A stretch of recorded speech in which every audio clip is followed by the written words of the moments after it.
Steve DeMascus, why don't you come up here? Okay, Steve's going to tell you a little bit about himself. You know, there's always a few people in any gathering that you have. There's always one person who probably is the smartest person out of all of us. If we get a chance to find them as we talk to them, we figure out who that is. And then there's always one person who could probably kick any one of our butts anytime he wanted to.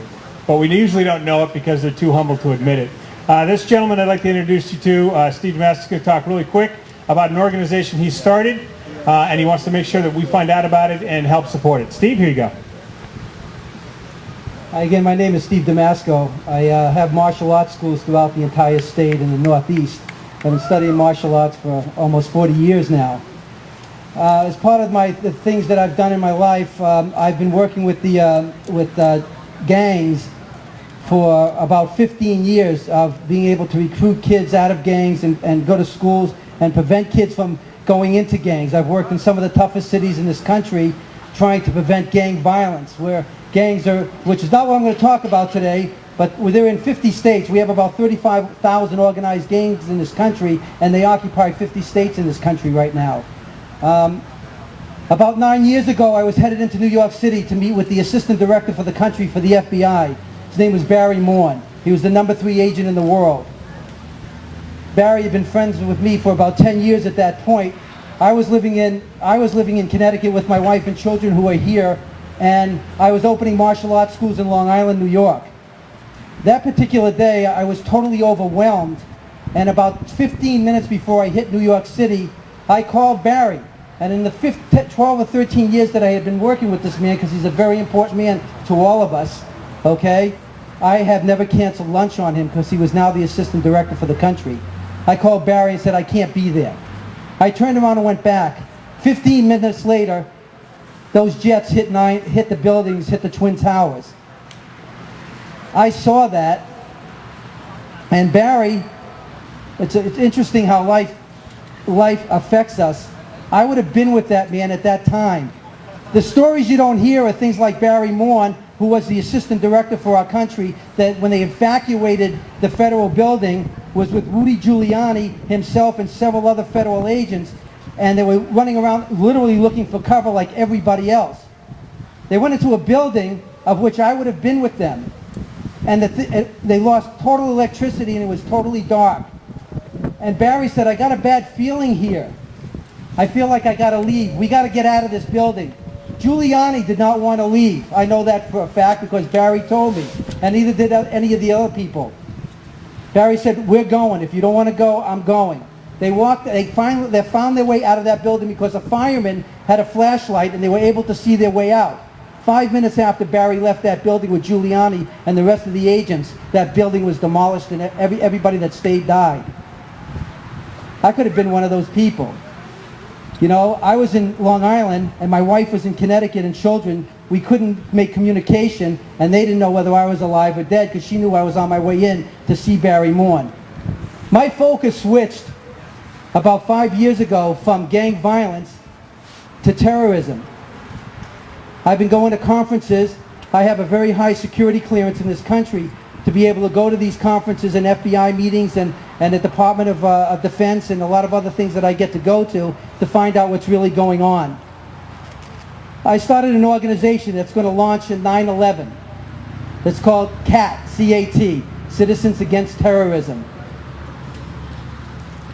I can't begin to tell you what's going on not only in this country, but I can't begin to tell you what's going on even in this state. It's pretty scary when the other day I'm talking to a state trooper, okay, and I have a great respect for all law enforcement because I work with them and I train a lot of them.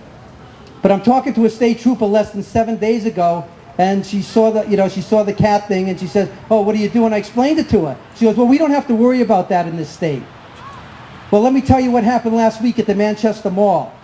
There were 3 individuals, I will not say with ethnic background they're from, but they were taking pictures of all the exits and entrances of the Manchester Mall 7 days ago.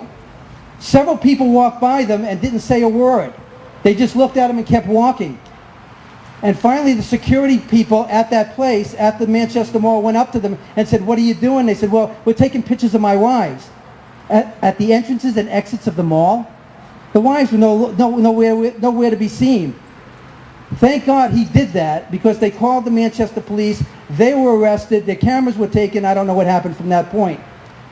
I was with the director, Mueller, from the FBI a couple of months ago, and he stood in front of me and about 6 of us and said, it's just a matter of time. It's not a matter of when, it's time.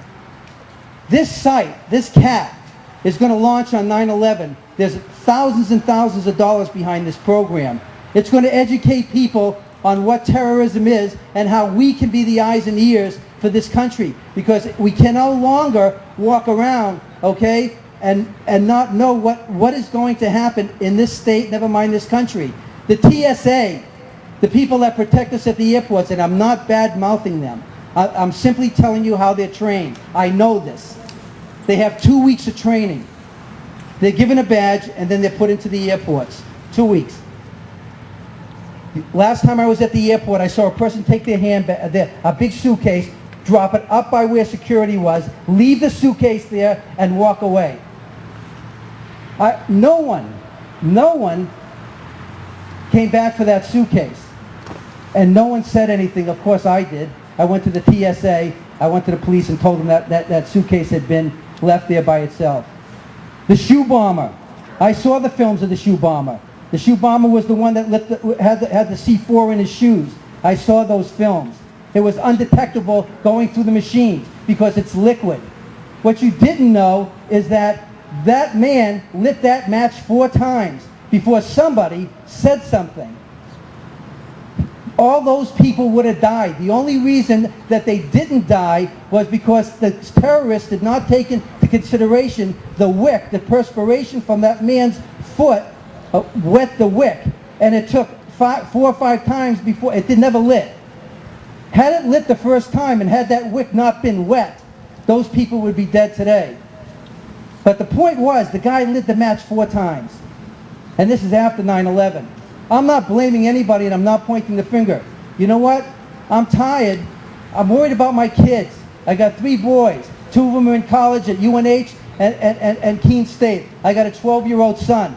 I know 3 years ago, information you don't get into the newspapers. 3 years ago, we found vests in New York City. The FBI found vests in New York City. You don't read about that in the paper. You can make those vests in this country, in this town, for $150. They're going to hit the malls, and they're going to hit us again. And law enforcement everywhere, the federal government everywhere is saying, we need citizen participation. But if you go up to any citizen and ask them, what is suspicious activity, and who would you call, they don't know. Do you know that in this city, in every major city in the country, there's an 800 number for you to call? Does anybody know what that 800 number is? I have no idea. Nobody does. CAT will have an 800 number. CAT will have millions and millions of people on this site. I've got the best people in New York City, people that do nothing but drive people to sites. I got the best person in the country designing this site, and we will launch on 9/11. If you want to be part of this group, if you want to see what we're doing, if you want to get educated, if you want to be the eyes and ears for this country, and it will take everybody, trust me. Am I trying to scare people? Yes, I am. I really am, because I'm scared. And I have more information. I have the security clearance. There's a lot that's going to go on that website that I can't put, but there's a lot that's going to go on that website that I can put on there. There are people working in jobs here in this state, okay, where materials that you produce, okay, are used for the vests, are used for bombs, and you're not aware of that. All of this information, where you work, when you travel, everywhere you go, there will be information on this site on what you can look for and how you can help law enforcement. And there will be a number for you to call. And I have numbers of all the people, every single major city in this country, where we will call those people directly, and within seconds, they will have that information. I'm putting a lot of resources and my life's work into this. I've gotten away from the gangs. I got away from the gangs and I still lecture around the country. I've lectured at Harvard, I've lectured at Yale, I've lectured in 100 institutions all over the country on gang violence and education. I was worried about my family. I was worried about my family. I was being threatened by these kids in Long Island, and I got out of that business, although it was never a business for me. I'm worried about this country. and I know we're going to get hit. And we're going to need everybody here and everybody you can talk to be the eyes and ears for law enforcement in this country. Because it won't be in America if we don't do that. It's that bad. When the FBI director will tell somebody that's not even an agent that we're going to get hit, and we're going to get hit big time, that's a scary thing to me. So it's Citizens Against Terrorism. I'll leave my business card on Jerry's table out there. Jerry, thank you so much for giving me the opportunity to talk.